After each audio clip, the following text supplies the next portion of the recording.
Hello दोस्तों, आपके अपने YouTube channel science academy hub पर आपका स्वागत है। आज मैं लेके आया हूँ क्लास 10th साइंस का ये चैप्टर नंबर 2 है, एसिड बेस एंड सॉल्ट, यानी अम्ल, क्षारक एवं लवण है। वो आपको मैं मोस्ट बताऊँगा बस, क्योंकि आपकी एग्ज़ाम है इसलिए। चलो सबसे पहले देखते हैं अम्ल। अम्ल स्वाद में खट्टे होते हैं ना। एसिड देखते हैं सबसे पहले। ये नीले लिटमस पत्थर को, यानी नीले लिटमस पत्थर को लाल कर देते हैं, नीले को लाल कर देते हैं एसिड। और बेस रेड को नीला कर देते हैं, सही। और एसिड एसिड है ना, एसिड अपने जलीय विलयन में H+ आयन का निर्माण करते हैं, यानी H+ आयनों का फॉर्मेशन करते हैं। और जो क्षारक है, बेस है, क्षारक बेस है, वो अपने जलीय विलयन में OH- आयनों का फॉर्मेशन करते हैं, निर्माण करते हैं। बेस है, किसी धातु से अभिक्रिया करता है।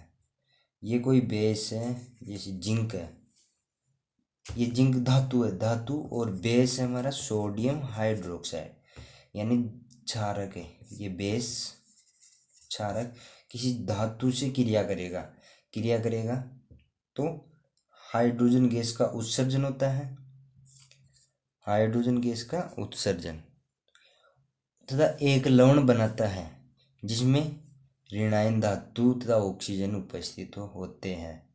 ये बनाएगा सोडियम जिंकेट,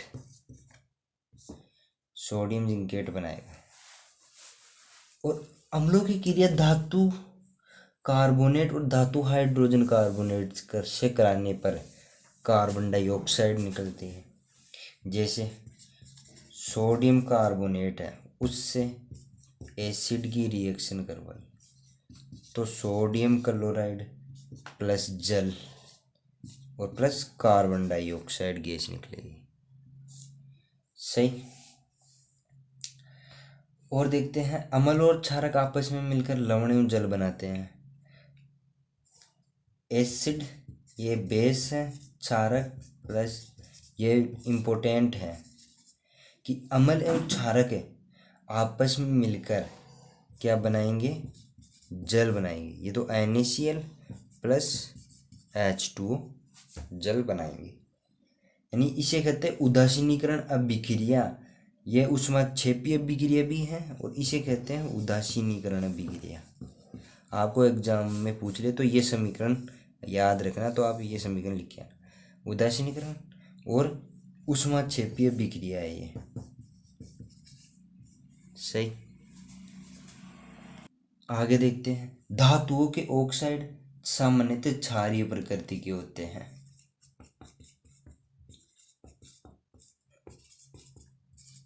ऑक्साइड्स है ना, वो बेस प्रकृति के, बेसिज क्षारीय प्रकृति के होते हैं।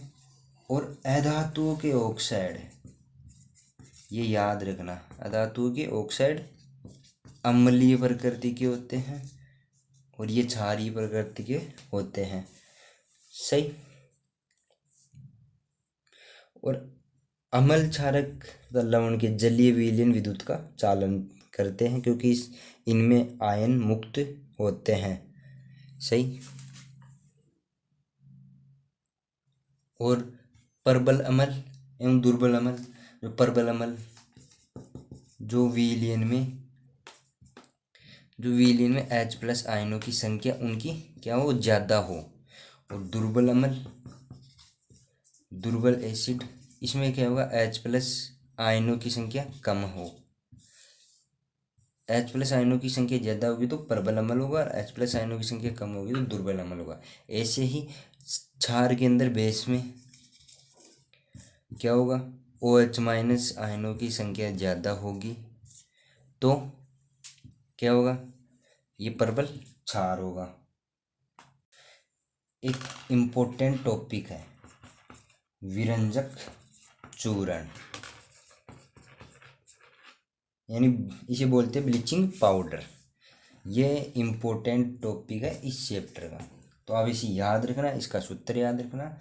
इसे बोलते हैं CaOCl2, इसे ये बोलते हैं विरंजक चूर्ण को। सही।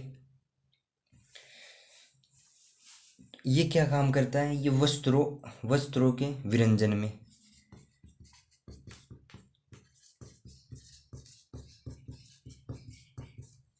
वस्त्रों के विरंजन में, पीने के पानी को रोगाणुओं से मुक्त करने में।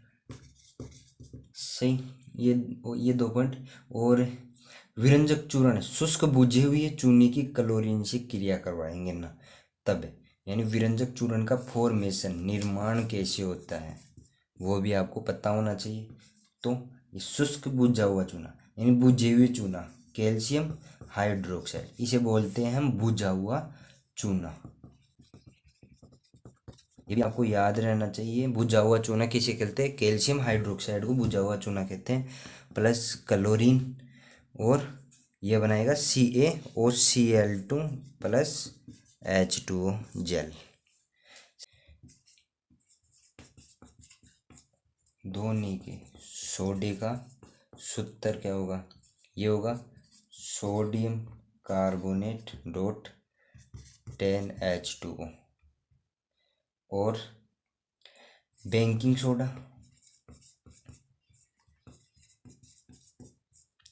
बेकिंग सोडे का सूत्र होगा sodium bicarbonate, sodium hydrogen carbonate, या इसे बोलते हैं सोडियम बाइकार्बोनेट। सही।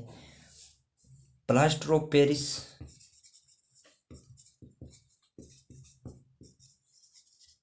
Plaster of Paris calcium sulphate dot half H2O, ये होगा प्लास्टर ऑफ पेरिस का सूत्र। प्लास्टर ऑफ पेरिस से क्रिया होगी ना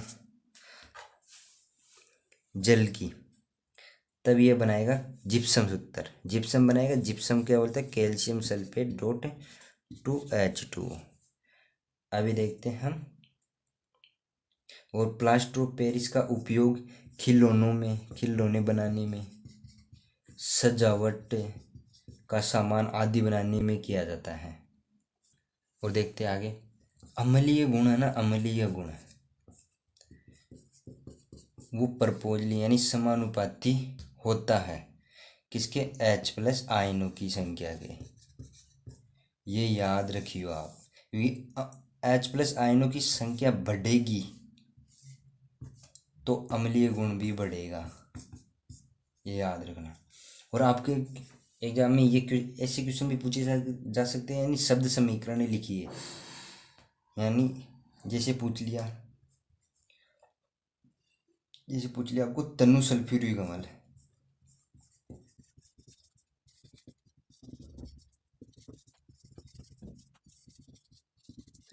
आपको ये क्वेश्चन पूछ लिया, इनका समीकरण बनाइए, संतुलित समीकरण।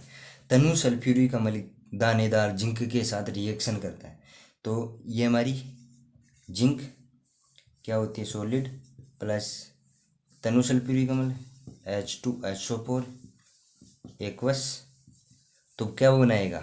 जिंक सल्फेट, यानी ये जिंक सल्फेट, और यहाँ पर क्या हो जाएगा? हाइड्रोजन मुक्त।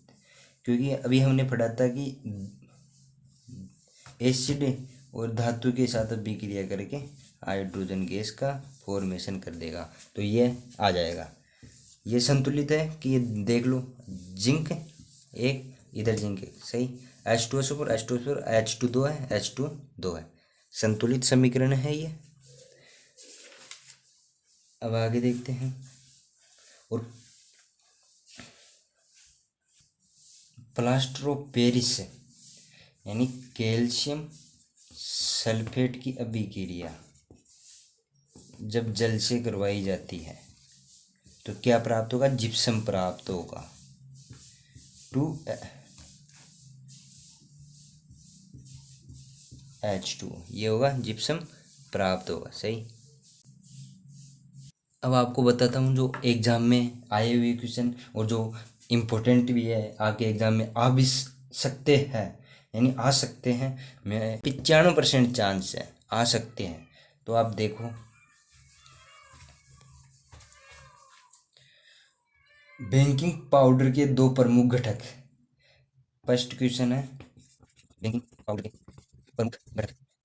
प्रमुख घटक सोडियम क्लोराइड और फर्स्ट सेकंड घटक है कार्बन डाइऑक्साइड और अमोनिया NH3 आदि।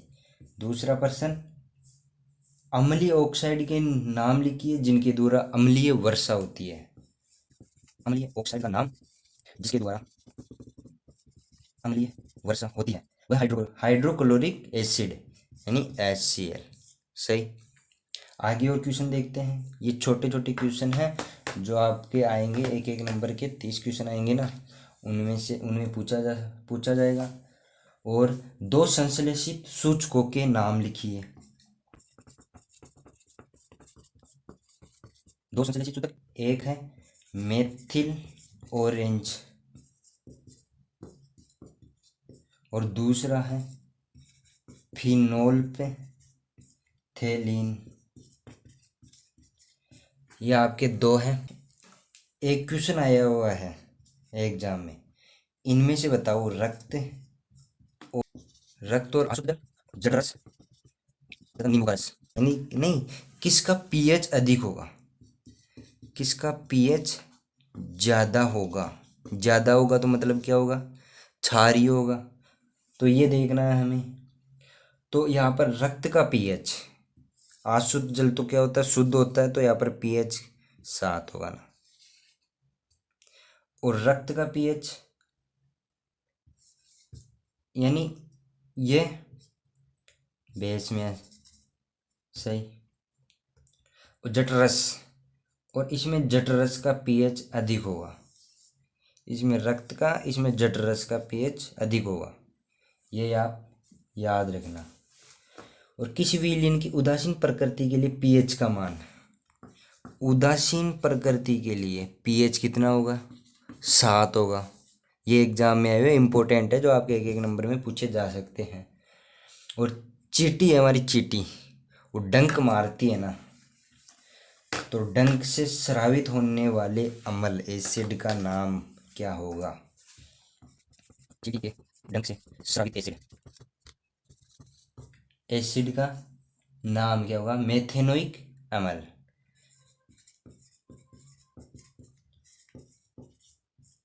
मेथेनोइक एसिड है नाम उसका, चींटी के डंक। और टमाटर के रस अम्लीय होता है, उसका पीएच कितना होगा। टमाटर का रस कैसा होता है, आंसर क्वेश्चन पूछ सकता है। तो अम्लीय होता है, पीएच कितना होता है, 4 से 4.5, यानी 4 से 4.4 पीएच होता है। और मनुष्य के मूत्र का पीएच 5.5 से 7.5। सही। यह आप ध्यान रखना। टमाटर में ऑक्जेलिक अम्ल पाया जाता है। जो कौन सा अम्ल पाया जाता है, तो ऑक्जेलिक एसिड पाया जाता है। आगे देखते हैं कि क्वेश्चन पूछा गया है 2012 के अंदर, जो आ सकता है भी। प्लास्टर ऑफ पेरिस क्या होता है, इसे किस प्रकार बनाते हैं, इसके उपयोग क्या है। तो प्लास्टर ऑफ पेरिस का सूत्र तो जानते ही हो, अभी बता दिया मैंने। और इसकी जल के साथ रिएक्शन करवाएंगे तो जिप्सम प्राप्त होता है। सही। और इसका उपयोग खिलौने बनाने, सजावट सामान और सतह को चिकना बनाने के लिए भी किया जाता है। सही।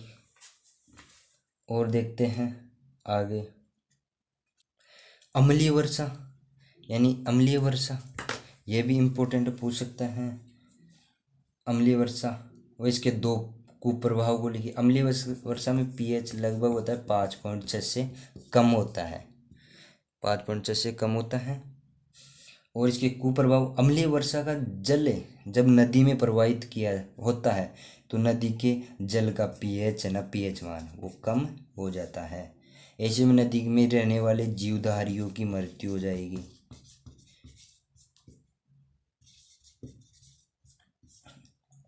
अम्लीय वर्षा के संपर्क में आने पर चर्म रोग हो जाता है, ये नुकसान होते हैं। सही, आगे देखते हैं। और इस पीएच के अंदर पीएच स्केल होती है ना, उस पीएच स्केल में पी किस बात का सूचक है? पी को बोलते हैं पूषांश। पूषांश का सूचक है पीएच स्केल में, जिसका अर्थ है शक्ति, यानी किसी वस्तु की कितनी क्या शक्ति है। जैसे नींबू है, नींबू में एसिड पाया जाता है तो उसकी कितनी शक्ति है, उसका पीएच कितना है, ऐसे। और संतरा है, सिट्रिक एसिड, नींबू में भी सिट्रिक एसिड ही पाया जाता है। सही, याद रखना, ये पूछ सकता है। प्रबल अम्ल, जैसे प्रबल अम्ल HCl होता है। दुर्बल अम्ल जैसे CH3COOH, क्या बोलते हैं, एसिटिक एसिड। और प्रबल क्षार सोडियम हाइड्रोक्साइड, पोटेशियम हाइड्रोक्साइड। और दुर्बल क्षार अमोनियम हाइड्रोक्साइड और कैल्शियम हाइड्रोक्साइड, ये हो गए।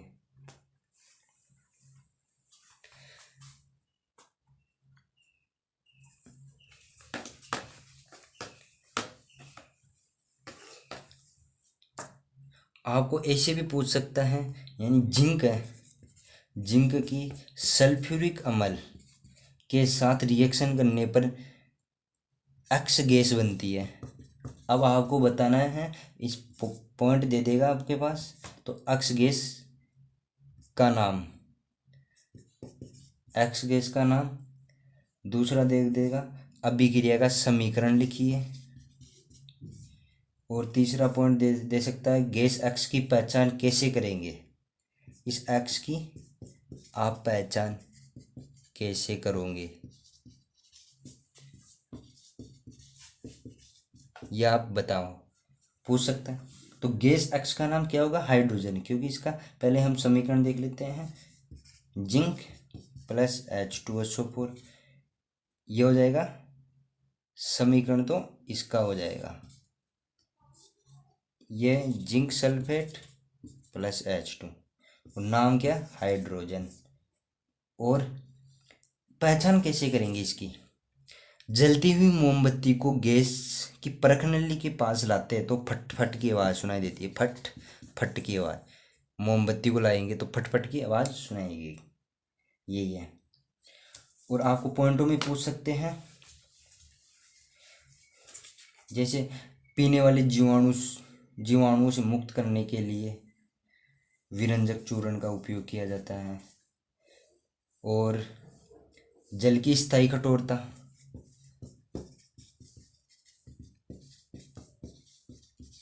स्थायी कठोरता को दूर कैसे किया जाता है, धोने के सोडे से। और रसोई घर में स्वादिष्ट पकवान बनाए जाते हैं ना, वो बेकिंग सोडा, ऐसे आपसे पूछ सकते हैं। छोटे छोटे खिलौने तथा सजावट का सामान, प्लास्टर ऑफ पेरिस। तो आपको पता होना चाहिए।